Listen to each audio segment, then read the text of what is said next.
దేవుని వాక్యం చదువుకుందాం అండి. 2వ దినవృత్తాంతముల గ్రంథము 36వ అధ్యాయము 15-16 వచనాలు మనం ఒకసారి చదువుకుందామండి. వారి పితరుల దేవుడైన యెహోవా తన జనుల యందును తన నివాస స్థలమందును కటాక్షము గలవాడై వారి యొద్దకు తన దూతల ద్వారా వర్తమానం పంపుచూ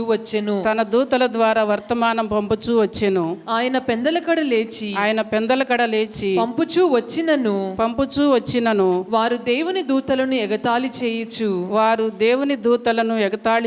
ఆయన వాక్యములను తృణీకరించుచు ఆయన ప్రవక్తలను హింసించుచు రాగా నివారింప శక్యము కాకుండా యెహోవా కోపము ఆయన జనుల మీదకి వచ్చెను. ఇక్కడ మనకి ఒక సందర్భం ఇక్కడ ఏంటంటే, మొదటి 11వ వచనం నుంచి మనం చూసినట్లయితే, సిద్కియా ఏలనారంభించినప్పుడు 27 వాడై యెరూషలేములో 11 సంవత్సరములు ఏలెను.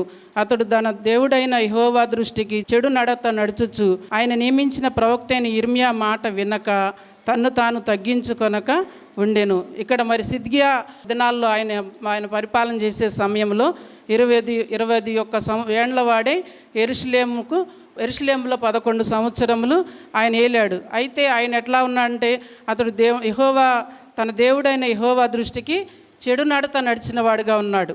అయితే చెడు నడత నడుచుచు ఆయన నియమించిన ప్రవక్త అయిన ఇర్మియా మాట, మరి ప్రవక్త మాట వినుకోకుండా తను తాను తగ్గించుకొనకున్నాడు. మరి దేవుని వాక్యమే చెప్తుంది కదా, తను తాను తగ్గించుకొనవాడు హెచ్చించబడినవాడు తగ్గించబడును. మరి ఆయన గొప్ప రాజు అయినాడు. మరి ఆయన అయితే దేవునికి మరి ఆ దేవుని మార్గంలో దేవుని దృష్టికి చెడు నడత నడిచిన వాడుగా మన ఇక్కడ దేవుని వాక్యం తెలియజేస్తూ ఉంది. మరి బైబిల్లో ఒక మాట ఉంది, నాశనానికి ముందు గర్వం నడుచునని.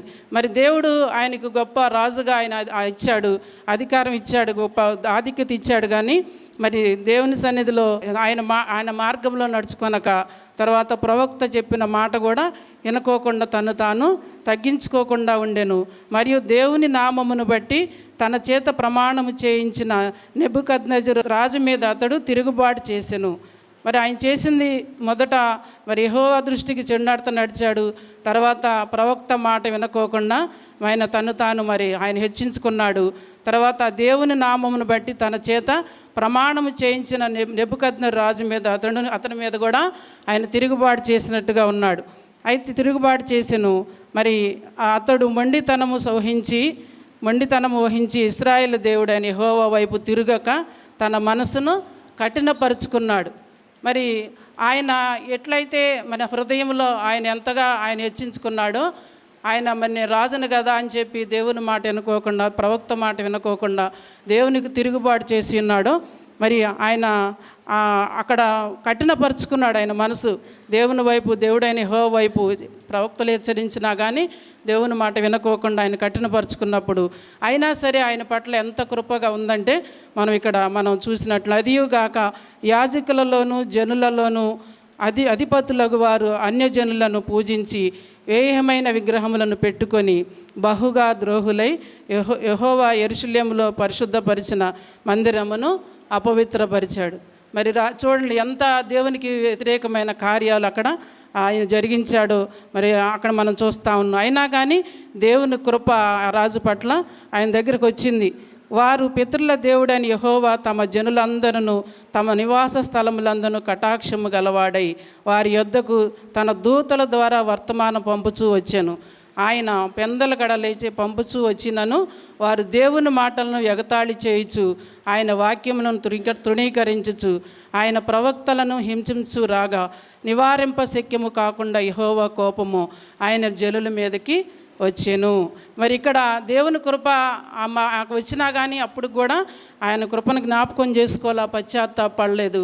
దేవునికి అంత కఠినముగా మరి అక్కడ ఆ రాజు ప్రవర్తించినట్లుగా మరి వారి మీద దేవుని ఉగ్రత వారి మీదకి వచ్చినట్టు, దేవుని కోపం వాళ్ళ మీదకి వచ్చినట్లు ఇక్కడ మనం ఈ వచనాల్లో మనం చూస్తూ ఉన్నాం. వారు దేవుని దూతలను ఎగతాళి చేయుచు ఆయన వాక్యములను తృణీకరించుచు ఆయన ప్రవక్తలను హింసించుచు రాగా నివారింప శక్యము కాకుండా యెహోవా కోపము ఆయన జనుల మీదకి వచ్చాను. ఆయన వారి మీదకి కల్తీల రాజును రప్పింపగా అతడు వారికి పరిశుద్ధ స్థలముగానున్న మందిరములలోని వారి యాజకులను ఖడ్గము చేత సంహరించెను. అతడు యవన కాలమందైనను, యువతుల ఎందైనను, ముసలివారెందైనను, నెరసిన వెంట్రుకలు గారు వారి ఎందైనను కనికరింపలేదు. దేవుడు వారందరినీ అతని చేత అప్పగించెను. మరి దేవుడు కృపతో ఆయన మధ్యలో జ్ఞాపకం చేసుకున్నా కానీ ఆయన దేవునికి మరి వ్యతిరేకంగా కఠినపరుచుకున్నప్పుడు మరి ఆ పరిపాలనలో వారి మీదకి దేవుని ఎటువంటి ఉగ్రత వచ్చిందో మనం చూస్తూ ఉన్నాం. అలాగే మనం ఎప్పుడు కూడా మనం దేవుని కృపకు మనం దూరం అవ్వకూడదు. దేవునికి మనం ఎప్పుడు కూడా తిరుగుబాటు చేసేవారం ఉండకూడదు. మరి ఆ యొక్క మనం అక్కడ పరిస్థితి దేవుని ఉగ్రత ఏ విధంగా వారి మీదకి వచ్చిందో మనం చూస్తూ ఉన్నాం. మరి దేవుని కృపను ఎప్పుడు కూడా మనం జ్ఞాపకం చేసుకుంటూ ఉండాలి. మరి ఎప్పుడైనా సరే దేవుని చెప్పిన మాట వినుకోకుండా మనం దేవునికి వ్యతిరేకంగా ప్రవర్తించినప్పుడు మనకు కూడా పనిష్మెంట్ జరుగుతూ ఉంటుంది. ఒకసారి దేవుడు మనల్ని గద్దిస్తూ ఉంటాడు, హెచ్చరిస్తూ ఉంటాడు. అప్పుడు మనం జ్ఞాపకం చేసుకొని ఆయన కృపను మనం పశ్చాత్తాపడు ఆయన మన పట్ల మళ్ళా ఆయన కృపను అనుగ్రహిస్తాడు. ఆయన కృప ఎట్లాంటిదంటే ఆకాశము కంటే కూడా ఉన్నతమైనది ఆ కృప. పశ్చాత్తాపం ఎప్పుడైతే మనం పశ్చాత్తాపడతామో ఆయన కృపలో ఆయన మనల్ని జ్ఞాపకం చేసుకుంటాడు. మరి ఇక్కడ ఈ రాజుగారు దేవుని సన్నిధిలో ఎటువంటిగా దేవుని మరి వ్యతిరేకంగా నడిచాడు, కఠినంగా ప్రవర్తించాడు. దేవుని ఉగ్రత అవకాశం వచ్చినా కానీ ఆయన ఆ కృపను సద్వినియోగం చేసుకోవాలి. మరి మనం ఈ ఆత్మీయ పాఠాలు మనకి నేర్పిస్తూ ఉంటాయి. మనం ఈ విధంగా దేవుని సన్నిధిలో ఆయన కృపకు ఎప్పుడు కూడా మనం దూరం అవ్వకూడదనమాట. అలాగే దేవుని సన్నిధిలో దేవుని కృపలో ఆయన నిలిచి పొందుకున్న వారిని కూడా మనం చూద్దామండి. మోషే మనం చూసినట్లయితే ఆయన దేవుని కృపను ఆయన పొందుకున్నవాడుగా మనం చూస్తూ ఉన్నాం. మోషే గారి చరిత్ర అంతా కూడా మనకు తెలుసు. మరి దేవుడు 3వ అధ్యాయంలో మరి నిర్గమాకాండం 3వ అధ్యాయం మనం చూసినట్లయితే మోషేని పిలిచి మరి నా జనులను నువ్వు నడిపించమని చెప్పి పానులు తేళ్లు ప్రవహించే దేశానికి వెళ్ళమని మరి దేవుడు మాట్లాడినప్పుడు ఆయన బలహీనతలను ఆయన మరి వ్యక్తపరచుకుంటూ 3వ అధ్యాయము 11వ వచనంలో అందుకు మోషే నేను ఫరో యొద్దకు వెళ్ళుటకు ఇశ్రాయేలును ఐగుప్తులో నుండి తోడుకొని పోవుటకు ఎంతటి వాడను అని చెప్పి అంటూ ఉంటాడు. ఎంతటి వాడను ప్రభు అని అంటాడు. మరి అలాగే మనం చూసినట్లే 13వ వచనములో మోషే చిత్తగించి నేను ఇశ్రాయేలు యొద్దకు వెళ్ళి వారిని చూచి మీ పితరుల దేవుడు మీ యొద్దకు నన్ను పంపినని వారితో చెప్పగా వారు ఆయన నీ పేరేమని అడిగిన ఎడల వారితో నేనేమి చెప్పలేదని దేవుణ్ణి అడిగాను. నేనేం చెప్పలేదని దేవుణ్ణి అడిగాడు. అట్లా దేవునికి క్వశ్చన్లు వేస్తూ ఉంటాడు. ఎందుకంటే మానవుడు కాబట్టి, బలహీనత కాబట్టి ఆయన బలహీనతలను ఆయన వ్యక్తపరుచుకుంటూ అక్కడ మరి దేవుణ్ణి అడుగుతూ ఉంటాడు. అయినా సరే దేవుడు కృప మోషే మీద ఎంతో ఉన్నతంగా ఉంది. మరి అక్కడ 4వ అధ్యాయం 1వ వచనంలో కూడా వారు నా మాట వినరు, యెహోవా నీకు ప్రత్యక్షం కాలేదంటారు ప్రభువా అని చెప్పి ఆయన బలహీనతలను ఆయన చెప్తా ఉన్నాడు. కానీ ఆయన పట్ల కృప ఎంతో ఉన్నతంగా ఉంది. మరి 4వ అధ్యాయం 10వ వచనం చూసినట్లయితే నేను నత్తివాడిని ప్రభువా, మాట నేర్పలేవాడిని కాదు, నోటి నాలుక మాంజము గలవాడినని చెప్తా ఉన్నాడు. అయినా సరే కృప మోషే గారి పట్ల ఎంతో ఉన్నతంగా ఉంది. మరి సామాన్యమైన విషయమా 20 లక్షల కాల్బలాన్ని ఆయన నడిపించడం అంటే ఫరో మరి ఎంత కఠినుడో మనం లేఖనాల్లో మనం ఇప్పుడు ఉదయకాలం జూమ్ మీటింగ్లో మనం ధ్యానం చేసుకుంటున్నాం. నిర్గమాకాండంలో ఫరో ఎంత కఠినంగా ఉన్నాడో, మరి అంత కఠినమైన మనిషి మరి ఆ దేశంలోనే ఫరో అంటేనే భయపడేవాళ్ళంట. అంత కఠినంగా పరిపాలన చేస్తూ ఉన్నాడు. మరి అటువంటి పరిస్థితుల్లో మరి అటువంటి 20 లక్షల జనాన్ని నడిపించాలంటే చాలా భయంతో కూడింది. అయినా సరే మోషేని దేవుడు బలపరిచి దేవుడు మోషేతో మాట్లాడి మరి ఆ కృప ద్వారాగానే ఉచితంగా ఆయన కృప ద్వారాగానే ఆ యొక్క ఇశ్రాయేలు జనాంగాన్ని మరి ఆ గొప్ప కార్యాలు మరి ఎన్నో కార్యాలు మనం చూస్తూ ఉన్నాం. మరి వాళ్ళందరినీ కూడా ఆ ఇశ్రాయేలు జనాన్ని విడిపించడానికి మరి ఆ ఐగుప్తు నుండి ఆ దాస్యమనే కాడి నుండి విడిపించడానికి ఆ మోషే గారికి దేవుడు గొప్ప కృప ద్వారాగానే ఆయన అంతమంది జనాన్ని మరి నడిపించగలిగాడు.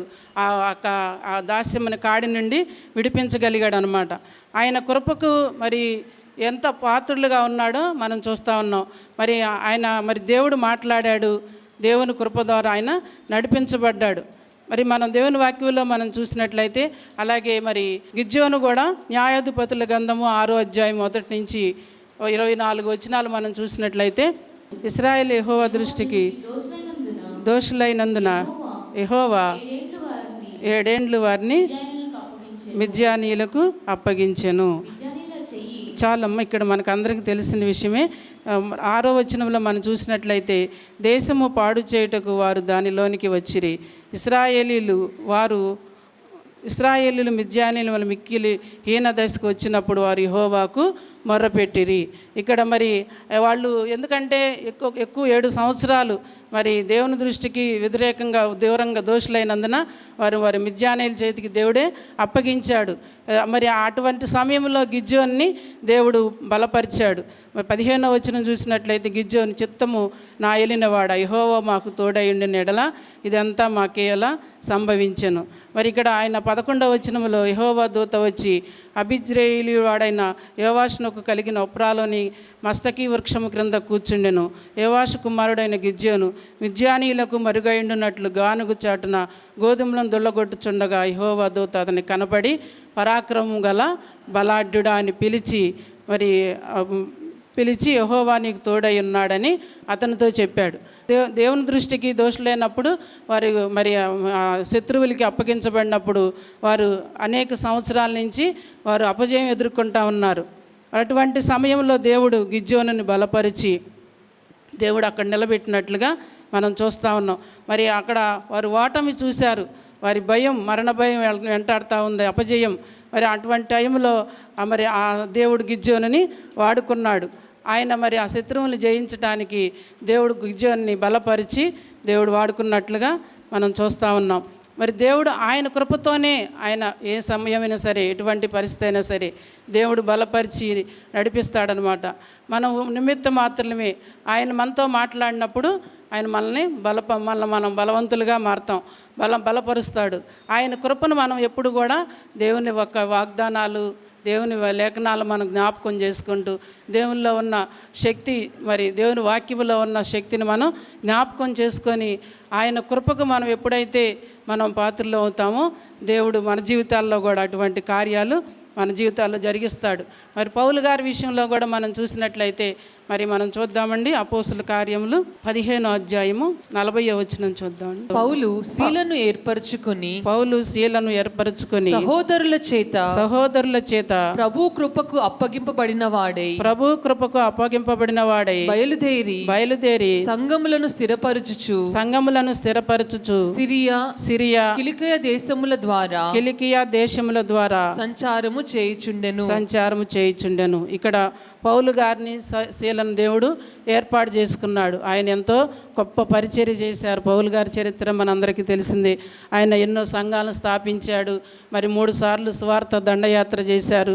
దేవుడు మరి ఇక్కడ ఏర్పాటు చేసుకున్నప్పుడు వాళ్ళందరూ కూడా మరి వీరిద్దరు కూడా మరి ప్రభు కృపకు అప్పగింపబడిన వారి దేవుని సేవ నిమిత్తం ఆ యొక్క గొప్ప పరిచర్య కొరకు సంఘ మిషనరీ పరిచర్య మరి వారు చేసింది ఏంటంటే సువార్త దండయాత్ర మిషనరీ పరిచర్య కొరకు ఏర్పరచబడిన వారై మరి అంత గొప్ప పరిచర్య కూడా వాళ్ళు ప్రభు కృపకు అప్పగింపబడిన వారని అక్కడ మన దేవుని వాక్యం మనం చూస్తూ ఉన్నాం. సంఘములను స్థిరపరచుచు సిరియా కిలికియా దేశముల ద్వారా సంచారము చేస్తూ ఉన్నారు. వారు దేవుని కృపకు అప్పగింపబడి వారు గొప్ప పరిచర్య చేసినట్టుగా మనం దేవుని వాక్యంలో మనం చూస్తూ ఉన్నాం. అయినా సరే మరి 2వ కొరింథీయులకు రాసిన పత్రికలో మనం చూసినట్లయితే పౌలు గారు ఎంతో మరి ఆయన కృపచేతనే నేను రక్షించబడి ఉన్నాను అంటున్నాడు. ఆయన ఏ విధంగా పౌలుగా దేవుడు మాట్లాడి దర్శించి మరి సువార్త కొరకు ఆయన ఏర్పాటు చేసుకొని గొప్ప సాధనంగా వాడుకున్నాడు. మరి ఆయనకు వచ్చిన శ్రమల్లో కూడా దేవుడు వారితో మాట్లాడినట్లుగా మనం చూస్తూ ఉన్నాం. 2వ కొరింథీయులకు రాసిన పత్రిక 11వ అధ్యాయము 23వ వచనం నుంచి వారు క్రీస్తు పరిచారకుల వెర్రివాని వల్లే మాట్లాడుచున్నాను, నేనును మరి ఎక్కువగా క్రీస్తు పరిచారకుడును, మరి మరి విశేషముగా ప్రయాసపడితిని. మరి అనేక పర్యాయములు చెరసాల్లో ఉంటిని, అపరిమితముగా దెబ్బలు తింటిని, అనేక మార్లు ప్రాణాపాయంలో ఉంటిని. యూదుల చేత 5 మార్లు 1 తక్కువ 40 దెబ్బలు తింటిని.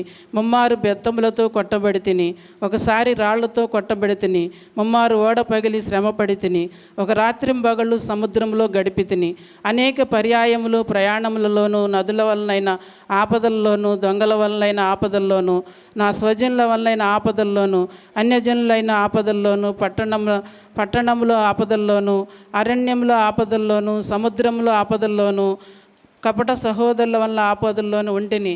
ప్రయాసతోనూ కష్టములతోనూ, తరచుగా జాగరణములతోనూ, ఆకలి దప్పులతోనూ, తరచుగా ఉపవాసముతోనూ, చలితోనూ, దిగంబరత్వముతోనూ ఉంటిని. ఇంకనూ చెప్పవలసినవి అనేకములు ఉన్నవి. ఇవియుగాక సంఘములన్నింటిని గూర్చిన చింత నాకు కలదు. ఈ భారము దినదినము నాకు కలుగుచున్నది. మరి ఇక్కడ దేవుని కొరకు, దేవుని సువార్త కొరకు ఆయన ఎంత శ్రమపడి ఉన్నాడు. మరి భూమి మీద పడవలసిన శ్రమ అంతా కూడా ఆయన పడి ఉన్నాడు. మరి ప్రతి దాంట్లో కూడా ఆయన సువార్త కొరకు అంతగా ఆయన నలగొట్టబడ్డాడు.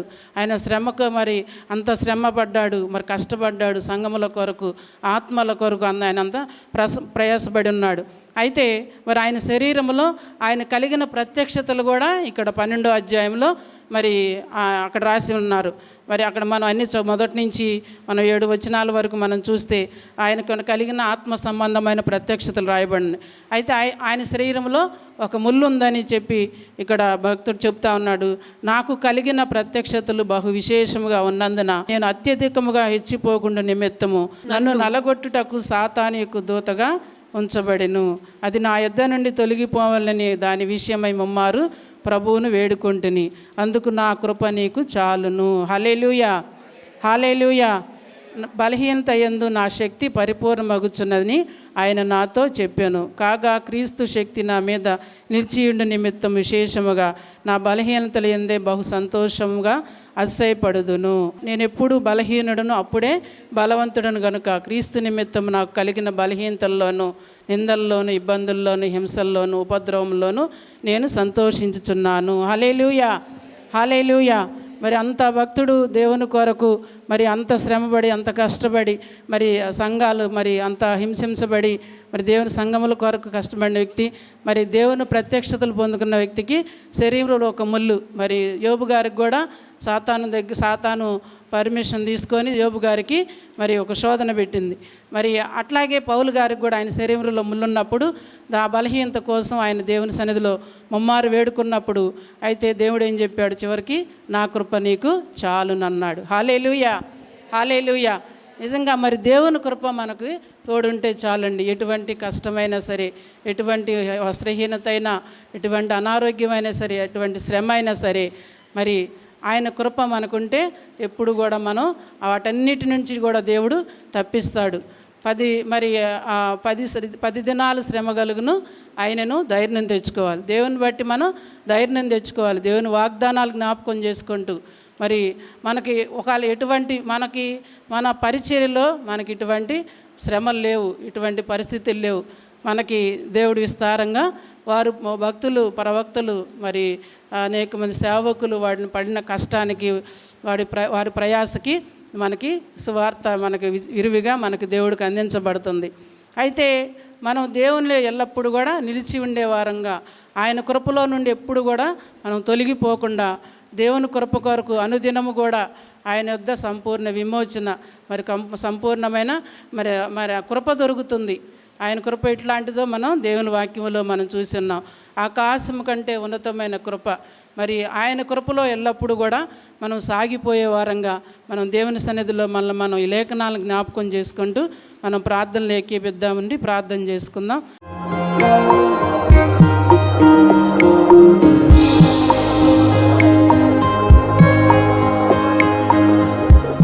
ప్రభునందు ప్రియ దేవుని బిడ్డలారా, ఎంతవరకు దేవుని వాక్యం విన్నందులకు ప్రభునామమున వందనాలు తెలియజేస్తున్నాం.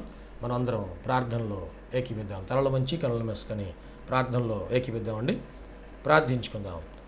మహోన్నతుడైన దేవ, పరిశుద్ధుడైన మా ప్రభువా, నీ పరిశుద్ధమైన పాదములకు వందనాలు. ఇదిగో నాయనా, ఈ వాక్యము ద్వారా మాతో మీరు మాట్లాడినందుకు వందనాలు ప్రభువా. అవును, నువ్వు సజీవుడైన దేవుడివయ్యా, మాట్లాడే దేవుడవు ప్రభా. ఈ వాక్యం మా హృదయంలో పదిలిపరుచుకుంటూ సహాయం చేయండి. సంపూర్ణమైన మారు మనసు మాకు దయచేయండి. పాప క్షమాపణ అనుభవం మాకు దయచేయండి. రక్షణ ఆనందం మాకు దయచేయండి ప్రభువా. ఈ అనారోగ్యములు, బలహీనతలు, సమస్యలు, శోధనలు, సైతాను ఆటంకాలు అన్నీ కూడా యేసుక్రీస్తు నామములో తొలగించండి నాయన. పరిశుద్ధాత్మ దేవ మీ కార్యం జరిగించండి అయ్యా.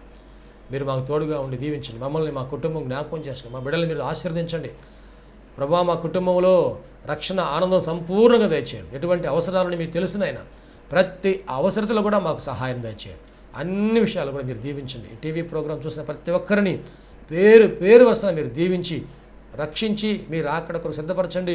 మంచి భవిష్యత్తును వారికి దయచేసి మీ కృపలో మీరు వర్ధలు చేయమని నీకే సమర్పణ చేసుకుంటూ యేసయ్య పరిశుద్ధ నామములో స్తుతించి ప్రార్థించి వేడుకుంటున్నాము తండ్రి.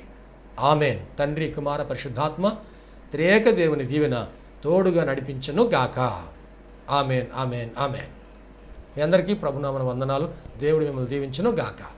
ఆమెన్. ప్రభునందు ప్రియమైన సహోదరి సహోదరులందరికీ షకీనా ప్రార్థనా మందిరం తరపున హృదయపూర్వక వందనాలు తెలియజేస్తున్నాం.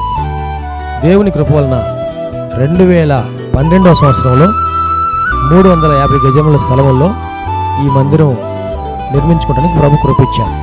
2016వ సంవత్సరంలో నూతన స్థలం 180 గజముల స్థలం తీసుకోవడానికి ప్రభు సహాయం చేశారు. ఈ సమయంలో ఈ స్థలం అంతట్లో కూడాను మందిరం నిర్మించుకోవడానికి ప్రభు ఏర్పాటు చేసి ఉన్నారు కనుక ఈ మందిర నిర్మాణం, పాత మందిరం తీసివేసి నూతన మందిర నిర్మాణం కార్యక్రమం ప్రారంభించబడింది. దయచేసి ఈ మందిర నిర్మాణం కొరకు మీరు అందరూ ప్రార్థన చేయాలని, ప్రేరేపించబడిన వారందరూ కూడాను ఈ మందిర నిర్మాణంలో 106 అడుగుల పొడవు, 45 అడుగుల వెడల్పు కలిగిన ఈ స్థలం అంతట్లో మందిర నిర్మాణం స్లాబ్ వేయటం జరుగుతుంది కనుక దయచేసి ప్రేరేపించబడిన వారందరూ కూడా మీ ఆర్థిక సహాయ సహకారాలు అందించి ప్రార్థించి మీరు దీవించబడాలని ప్రభునామన మనవి చేస్తున్నాం. ఈ స్క్రీన్ మీద చూపించబడుతున్న నంబర్కు మీరు ఫోన్పే కానీ, గూగుల్ పే కానీ, లేక మా అకౌంట్ నంబర్కి మీరు కాను పంపించి సహాయం చేయాల్సిందిగా కోరుతున్నాం. లేక మీరు ప్రత్యక్షంగా వచ్చి ఈ మందిర నిర్మాణ కార్యక్రమాన్ని చూసి మీరు కానుక అందించి దీవించబడాలని ప్రభునామన మనవి చేస్తాం. ప్రభు మనందరికీ తోడుగా ఉండి ఆశీర్వదించును గాక. ఆమేన్. షకీనా ప్రార్థనా మందిరము దేవుని యొక్క దర్శనములో దేవుని కృప వలన 2012వ సంవత్సరము మే నెల 1వ తారీఖున ప్రతిష్ఠ చేయటం జరిగింది. ఈ మందిరములో దేవుని ఆరాధించుటకు విచ్చేసిన వారు ఆత్మరక్షణ, శరీర స్వస్థత, వారి జీవితంలో ఆశీర్వాదాలు పొందుకుంటూ ఉన్నారు. ఉపవాస ప్రార్థనలో అభిషేకించబడి దేవుని ఆత్మతో ఆరాధించుచున్నారు. అనేక మంది పరిశుద్ధాత్మతో నింపబడుచున్నారు.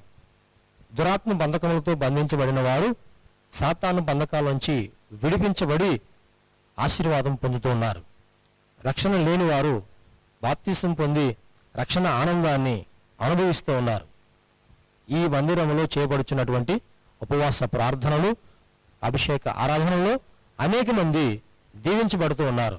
ప్రియ స్నేహితులారా, మీరును సమస్యల్లో సతమతమవుతున్నారా? వ్యాధి బాధలతో పీడించబడుతున్నారా? నెమ్మది లేక బాధపడుతున్నారా? రండి, షకీనా ప్రార్థనా మందిరంలో ఆరాధనలో ఏకీభవించండి. ప్రభు మీకు సహాయం చేయగలరు. ప్రతి నెల 2వ శనివారము షకీనా ప్రార్థనా మందిరంలో సంపూర్ణ రాత్రి ఉపవాస ప్రార్థన ఏర్పాటు చేయబడింది. ఈ ఉపవాస ప్రార్థనలో అనేక మంది ఆత్మతో అభిషేకించబడుతున్నారు. అనేక మంది ఆత్మ వరములతో నింపబడుతున్నారు. దురాత్మ బంధకముల్లో ఉన్నవారు విడిపించబడుతున్నారు. దేవుని యొక్క ఆశీర్వాదాలు పొందుకుంటున్నారు. అనారోగ్యంతో ఉన్నవారు స్వస్థపరచబడుతూ ఉన్నారు. ఈ సందేశం మీకు ఆశీర్వాదకరంగా ఉందని నమ్ముచున్నాం. ఈ సందేశం ద్వారా మీరు పొందిన మేలులు మరియు మీ ప్రార్థన అవసరతలు మాతో తప్పక పంచుకొనగలరు. మా అడ్రస్ షకీనా ప్రార్థనా మందిరం, శారదా కాలనీ 32వ లైన్, రెడ్డిపాలెం రోడ్, గుంటూరు. మా ఫోన్ నంబర్స్ 9963242497, మరి యొక్క నెంబర్ 8885539777. Praise the lord.